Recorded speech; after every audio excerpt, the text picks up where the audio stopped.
संकल्प शर्मा, भारतीय जनता पार्टी व्यापारी सेल का उत्तर मुंबई जिला का अध्यक्ष हूँ और भारत विकास परिषद जो एनजीओ है उसकी मलाड शाखा का भी अध्यक्ष हूँ।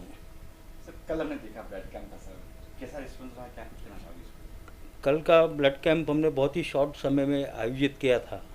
एक गोपाल शेट्टी जी ने संकल्प लिया है, हमारे जो सांसद हैं, कि हमें 5,000 रक्त की पेटी जमा करनी है। तो उस संकल्प के तहत पूरे उत्तर मुंबई जिला में अलग अलग जगहों पर कार्यक्रम चल रहा है। उसी के तहत एक कार्यक्रम हमने कल रामश्याम बिल्डिंग में रखा था। इसमें हमने 1 तारीख को डिसाइड किया कि 7 तारीख को ये कार्यक्रम यहाँ लेंगे। उसमें मैंने पूरी टीम, भारतीय जनता पार्टी व्यापारी सेल उत्तर मुंबई जिला, फिर हमारे मलाड विधानसभा की जो यूनिट है उसने, और भारतीय जनता पार्टी महिला मोर्चा मलाड विधानसभा दीप्ति सोमपुरा अध्यक्षा हैं, उनके सहयोग से ये कैंप का आयोजन करने का हमने तय किया। और बहुत ही कम समय में हमने मीटिंग ली, जूम पे मीटिंग ली। अभी जैसा लॉकडाउन चल रहा है तो सब मिल नहीं पाते हैं, पर हमने एक जूम पे मीटिंग का आयोजन किया महिला मोर्चा की, व्यापारी सेल की, और सभी जितने कार्यकर्ता हैं सभी से रिक्वेस्ट भी की कि आप सिर्फ 5-5 जन अपने साथ में लाएंगे ब्लड डोनर्स तो हम कुछ अचीव कर सकेंगे। अभी तक की जो रिपोर्ट थी कि कभी 40-50 के करीब ब्लड यूनिट्स जमा हो रही थी, पर कल हमारा एक अचीवमेंट रहा कि सबका साथ था, सभी कार्यकर्ता हमारे साथ थे और सभी ने अपना अपना जो फर्ज था कि 2-5 सब लेके आए, तो उससे हम 107 यूनिट जमा करने में सफल रहे। ये ब्लड का ये भी है, उन्होंने जो दिया है हमें ब्लड बैंक ने, और ब्लड बैंक वाले खुश भी हो गए कि हम इतनी तैयारी में नहीं आए थे और हमें वो बाइंड अप करना पड़ा कल का ब्लड बैंक। बाद में भी बहुत जन डोनेशन के लिए आए थे तो उनको हमने वापस भेजा कि हम फिर एक ब्लड कैंप का आयोजन करेंगे, तभी हम और भी लेंगे। तो वो क्या है कि उनसे मेरी बातचीत हुई कि आप इतना कम क्यों लाए, तो उन्होंने बोला कि हमारा एक्सपेक्टेशन रहता है कि कोई भी पार्टी कभी ये ब्लड कैंप रखते हैं तो 50-60 ज़्यादा से ज़्यादा होता है, तो उसके हिसाब से हम 100 लाए थे, 110 यूनिट लाए थे। पर यहाँ पे इतना अच्छा रिस्पांस मिलेगा ये उनको भी अंदाज़ा नहीं था, तो उस हिसाब से कल हमारे कुछ 10-15 जन लौट के भी गए, हमें बंद करना पड़ा वो यूनिट कम होने की वजह से। फिर एक बार करने में कुछ रिस्पांस अच्छा मिला फिर है? अभी कल वही बात हो रही थी तो इजमीमा के लोग भी आए हुए थे कल, हमारे व्यापारी सेल में हैं, हिमांशु मानिक करके हैं, तो उन्होंने बोला है कि हम इजमीमा में रखेंगे और वहाँ पे इससे बड़ा करेंगे और कुछ 125 यूनिट हम जमा करने की सोच रहे हैं उधर। ऐसा अंदाजा है, टारगेट है एक। कोविड सेंटर जो खुला है हम भी अपने को ये कोविड सेंटरों में हम मदद कर रहे थे, पर अभी 2 दिन से सरकार ने एकदम उसको ये कर दिया है, तो हम वहाँ पर भी पानी, फ्रूटी, ये जो लाइन में लोग खड़े रहते हैं ऐसी मदद हम करते हैं। फिर कोविड केयर सेंटर जो खुले हैं, कोविड केयर सेंटर में भूराबाई हॉल आरोग्य भवन में खुला है, तो भारत विकास परिषद के माध्यम से वहाँ पर कुछ 117 बेड हैं, तो उसके लिए बेडशीट, कंबल जो ओढ़ने की चादर होती है वो दी है, और जो एक पेशेंट को किट लगता है, ब्रश है, उसके अंदर साबुन है, कंघी है, तेल है, ऐसा एक किट बना के सब पेशेंट्स के लिए दिया है। उसके अलावा हमने वो काढ़ा आता है, काढ़ा जो यूज़ करते हैं, वो काढ़े की बोतलें दी है सब पेशेंट्स के लिए, और उनको कहा है कि अगर और भी आगे कुछ ज़रूरत रहेगी तो हम उसमें भी उनकी मदद करेंगे। आपने और भी कई सारे काम किए हैं सेवा के लिए, मतलब बड़ी बात नहीं करनी चाहिए, लेकिन फिर भी तो हमारा भारत विकास परिषद के माध्यम से, मलाड पश्चिम शाखा का मैं अध्यक्ष हूँ, तो उसके माध्यम से हमारा एक परमानेंट प्रोजेक्ट है कि जो झुग्गी झोपड़ियों में जो बैकवर्ड एरियाज़ है वहाँ पर टॉयलेट की बहुत इश्यूज़ होते हैं। आप जाके हालत देखेंगे तो आप देख भी नहीं पाएंगे, तो उनको अच्छा बना के देना। उस कड़ी में हमने 530 टॉयलेटों का निर्माण मालोनी जैसे क्षेत्र में, वलनई में, दारूवाला कंपाउंड में, ऐसे जहाँ भी ज़रूरत होती है, रिक्वेस्ट आती है, हमारे सांसद हमें मार्गदर्शन करते हैं। एक्चुअली ये क्या हुआ, 2014 में जब नरेंद्र मोदी जी ने स्वच्छ भारत अभियान की शुरुआत की थी, तो उस समय एक कार्यक्रम में सांसद जी ने कहा था, तो हमने उनको वादा किया था भारत विकास परिषद ने कि हम 100 टॉयलेट तक हम बांध के देंगे। पर यह सिलसिला ऐसा चला कि अब तक हम 530 टॉयलेट बांध चुके हैं और आगे भी काम चालू रहेगा वो। उसके अलावा एक गवर्नमेंट की स्कीम आई थी स्किल इंडिया, स्किल डेवलपमेंट की, तो स्किल डेवलपमेंट के माध्यम से हम पिछले 3 सालों से उस स्कीम पे काम कर रहे हैं और 30 जन के बैच में ऐसे 6 बैच हम एक साल में लेते हैं, पर वो बैच में ट्रेनिंग लेके वो बच्चों को छोड़ देना वो काम हमारा नहीं है। हम वो 30 बच्चों को ट्रेनिंग देते हैं।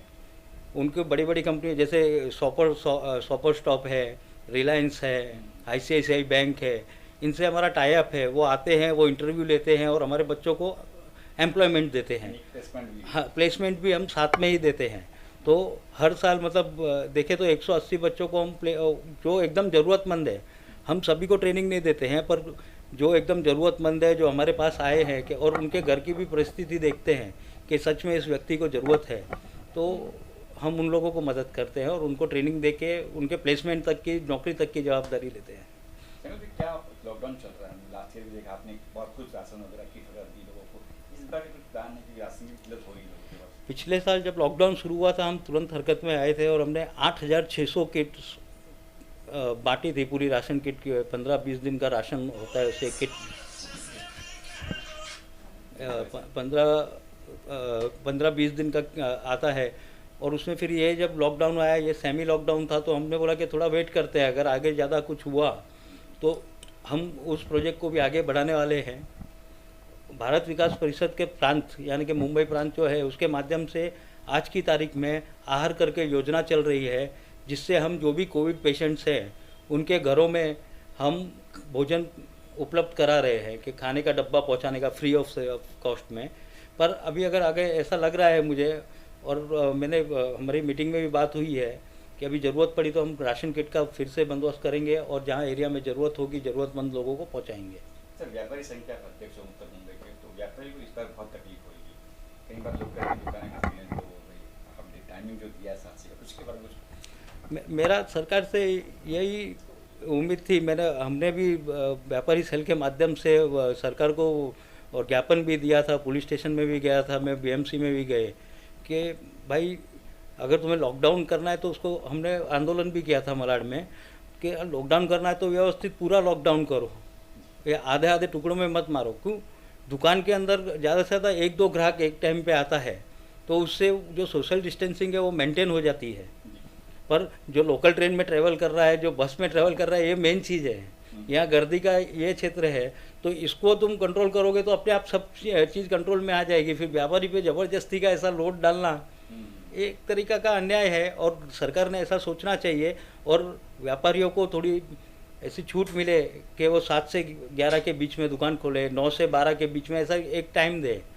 बाकी व्यापारी सोशल डिस्टेंसिंग वो लोग भी समझते हैं कि क्या परिस्थिति है। पर साहब, आज अगर वो व्यापारी पहले हम व्यापारियों से पैसा जमा करके लोगों की मदद करते थे, पर वो खुद कुछ नहीं करेगा तो फिर मदद कैसे करेगा? संकल्प क्या संकल्प है आपका कि क्या? हमारा संकल्प, हमारी टीम का पूरी का यही संकल्प है कि हमने अच्छा काम करना चाहिए, भगवान हमसे अच्छे काम करवाए, किसी का बुरा नहीं हो हमसे, सोसाइटी को हम क्या दे सकते हैं हमने अपने माध्यम से देना चाहिए।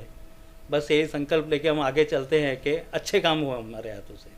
लगता है कि शिवसेना सरकार कहीं ना कहीं से विफल हुई है कुछ काम, अपने जो काम जो उन्होंने बात, कहीं ना कहीं सरकार का थोड़ा तो इश्यूज है ही है। शिवसेना सरकार कहीं ना कहीं ये चीज़ लागू करने में बराबर, जैसे वैक्सीनेशन सेंटर खुल गए हैं, वैक्सीन जैसा मैं पेपर में पढ़ता हूँ तो उसमें से ऐसा है कि सेंटर से इतने डोज आए हैं, पर यहाँ से कभी हम वैक्सीन सेंटर में मैं बैठता था, इधर जो मैं बता रहा था आपको, वैक्सीनेशन सेंटर में हम लोग पानी वगैरह देते थे, लोगों की सुबह 4:30 बजे से लाइन लगती थी साहब।